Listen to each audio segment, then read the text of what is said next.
யா அல்லாஹ், என் தாயை விட என் மீது இரக்கம் காட்டக்கூடியவன் நீ.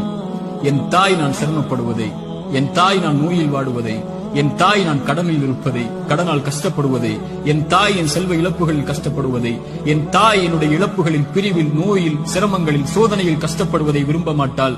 என் தாயை விட என் மீது இரக்கம் உள்ள நீயும் விரும்ப மாட்டாய். யா அல்லாஹ், அதை எனக்கு இரக்கம் காட்டு, இந்த சோதனையை நீக்கென்று அல்லாஹ்வை அழைப்பார்கள் அறிஞர்கள் இந்த ஹதீஸை கொண்டு. அல்லாஹ் உங்களை ஒருபோதும் கைவிட மாட்டான். அல்லாஹ் உங்களை ஒருபோதும் பிரிந்து விட மாட்டான். அல்லாஹ்வின் பக்கம் வந்து விட்டான். அல்லாஹ் உங்களை ஒருபோதும் வேதனை அடைவதை, உங்கள் கண்கள் கண்ணீர் வடிப்பதை, உங்கள் உள்ளம் நெருக்கமாகுவதை, உங்கள் உள்ளம் உடைக்கப்படுவதை இறைவன் ஒருபோதும் பார்த்துக் கொண்டிருக்க மாட்டான்.